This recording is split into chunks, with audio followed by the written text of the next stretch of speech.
Bapak, Ibu, dan Saudara yang kekasih dalam nama Yesus Kristus, pembacaan firman Tuhan untuk hari ini diambil dari kitab Yeremia pasal 39, mulai dari ayat 1 sampai ayat 10. Sebelum kita membaca firman Tuhan, mari kita berdoa. Tuhan Allah, Bapa kami yang bertahta di kerajaan surga, Allah yang Maha Kasih dan Maha Pemurah, Allah yang kami sembah dalam nama Yesus Kristus Tuhan kami. Puji dan syukur kami naikkan kehadirat Bapa atas segala berkat dan permurahan kepada kami. Pada saat ini Bapa, Tuhan berikan kesempatan bagi kami untuk membaca dari sebagian dari firman. Kami mohon perangi hati dan pikiran kami Bapa dengan Roh Kudus, agar kami memahami firman-Mu dan kami dapat melakukannya dalam kehidupan kami hari lepas hari. Terima kasih Bapa, dalam nama Yesus Kristus kami berdoa dan mengucap syukur. Amin. Firman Tuhan diambil dari kitab Yeremia pasal 39, mulai dari ayat 1 sampai ayat 10. Demikian firman Tuhan.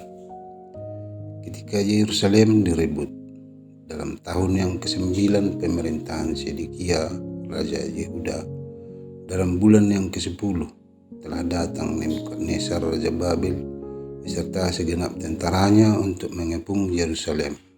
Dalam tahun yang ke-11 pemerintahan Sedekia, dalam bulan yang ke-4, pada tanggal 9 bulan itu, terbelahlah tembok kota itu. Maka datanglah para perwira Raja Babel itu, lalu mengambil tempat di pintu gerbang tengah. Mereka itu ialah Nergal Sareser, pembesar dari Sin Magir, panglima, dan Nebuchadnezzar, kepala istana, dan para perwira lainnya dari Raja Babel. Melihat mereka semuanya, maka Sedekia Raja Yehuda dengan semua tentara melarikan diri, meninggalkan kota itu pada waktu malam dengan mengambil jalan Taman Raja dengan melalui pintu gerbang antara kedua tembok. Kemudian mereka berjalan menuju Araba Yordan. Tetapi tentara Kasdim itu mengejar mereka dan menyusul Sedekia di dataran Yeriko. Mereka menangkap dia dan membawa dia ke Ribla di tanah Hamat kepada Nebukadnezar Raja Babel, yang menjatuhkan hukuman atas dia. Raja Babel menyuruh menyembelih anak-anak Sedekia di depan matanya di Ribla. Juga semua pembesar Yehuda disembelih oleh Raja Babel. Kemudian mata Sedekia dibutakannya, lalu ia dibelenggu dengan rantai tembaga untuk dibawa ke Babel. Orang-orang Kasdim membakar istana raja dan perumahan rakyat dengan api. Lalu mereka merobohkan tembok-tembok Yerusalem.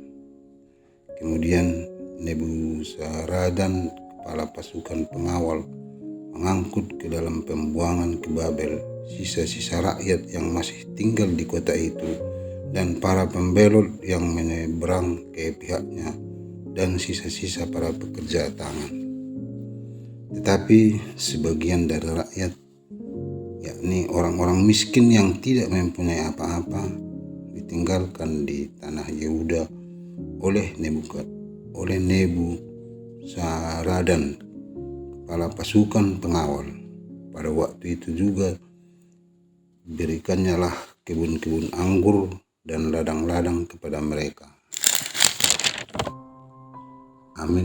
Yang berbahagialah mereka yang mendengarkan firman Allah dan yang memeliharanya. Amin. Mari kita berdoa. Terima kasih Bapa, kami telah membaca sebagian dari firman. Kami mohon pimpin dan bimbing kami Bapa, berikan pemahaman dan pengertian bagi kami. Kami mengerti firman-Mu dan kami dapat melakukannya dalam perjalanan hidup kami. Kami senantiasa mengandalkan Tuhan dalam kehidupan kami. Terima kasih Bapa. Kami dari segala dosa kami, agar kami layak. Dalam nama Yesus Kristus kami berdoa dan mengucap syukur.